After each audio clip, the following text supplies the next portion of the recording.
Assalamualaikum warahmatullahi wabarakatuh.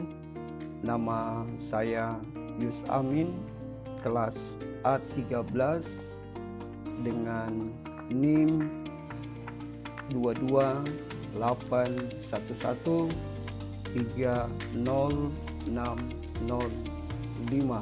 Nah, kali ini saya mencoba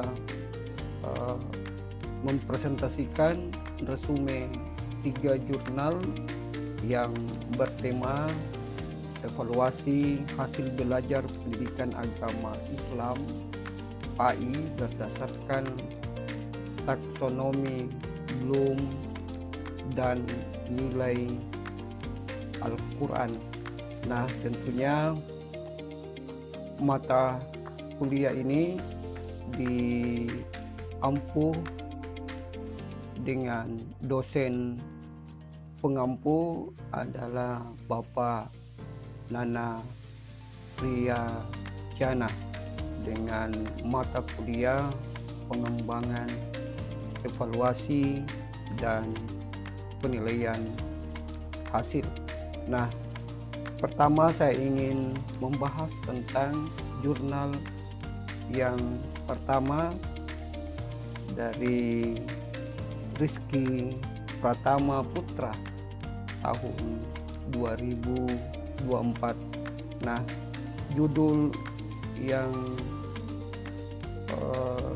berada di jurnal pertama ini adalah objek evaluasi hasil belajar pendidikan agama Islam, analisis taksonomi Bloom.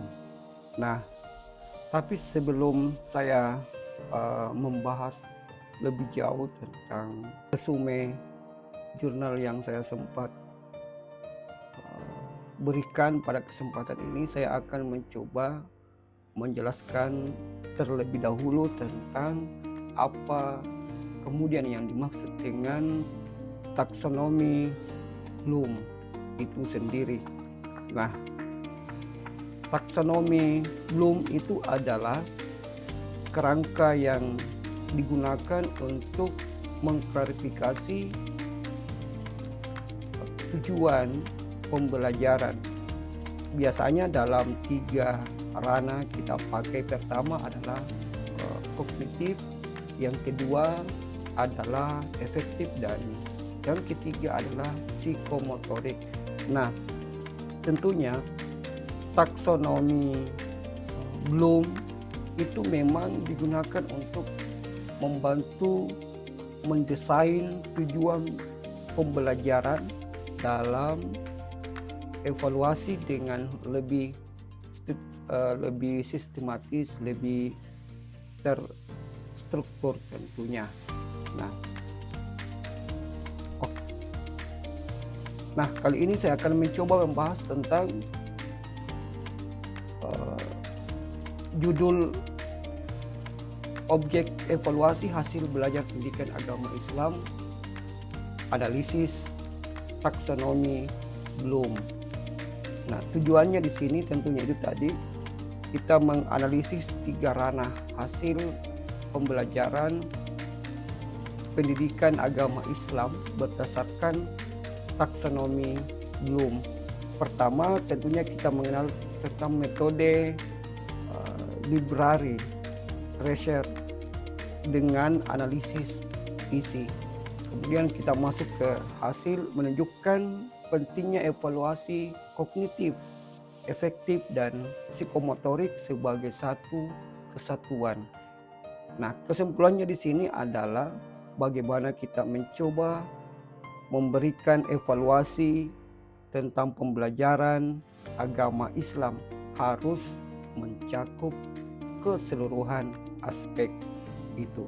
Selanjutnya kita akan membahas jurnal yang kedua dari Tamam Solahuddin tahun 2025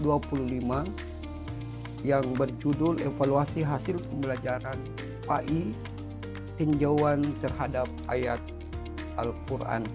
Nah, tujuan di sini adalah meninjau evaluasi hasil belajar pendidikan agama Islam melalui ayat-ayat Al-Quran. Metode yang kemudian dia terapkan adalah penelitian kepustakaan berbasis tafsir tematik Al-Quran itu sendiri. Hasil yang kemudian didapatkan adalah sama juga kepada ranah kognitif, efektif, dan psikomotorik masing-masing memiliki dasar normatif dalam Al-Quran. Nah, itu jurnal kedua. Nah, sekarang kita beralih ke jurnal yang ketiga. Nah, jurnal yang ketiga ini berbicara tentang evaluasi AI dalam perspektif holistik. Judulnya adalah evaluasi pembelajaran PAI dalam perspektif holistik dan integratif. Tujuannya tentunya mengembangkan model evaluasi pembelajaran agama Islam yang menyatukan 3 komponen atau 3 metode yang kita ketahui: kognitif, efektif, dan psikomotorik. Nah, metode penelitian bersifat deskriptif, kualitatif dengan analisis teori dan observasi praktik. Hasil aspek kognitif sering dominan, efektif dan psikomotorik perlu diperkuat. Nah, dengan ketiga jurnal ini yang saya coba resume, maka ketiganya menekankan pentingnya 3 ranah evaluasi. Pertama, kognitif, efektif, dan psikomotorik. Kalau jurnal pertama itu berfokus pada teori taksonomi Bloom. Kemudian yang kedua lebih menautkan evaluasi dengan nilai-nilai Al-Quran. Kemudian yang ketiga ini menawarkan pendekatan holistik dan karakter integratif. Semua jurnal menegaskan pentingnya keseimbangan antara ilmu, pengetahuan, dan akhlak itu sendiri. Nah, sebagai kesimpulan dari resume dari 3 jurnal tersebut, evaluasi hasil belajar PAI harus dilakukan secara menyeluruh dan seimbang tentunya. Menilai 3 aspek itu, yang pertama aspek kognitif berbicara tentang pengetahuan, yang kemudian aspek efektif berbicara tentang sikap, dan yang ketiga adalah aspek psikomotorik berbicara tentang perilaku yang nyata. Harus berlandaskan nilai-nilai Al-Quran dan prinsip karakter Islam.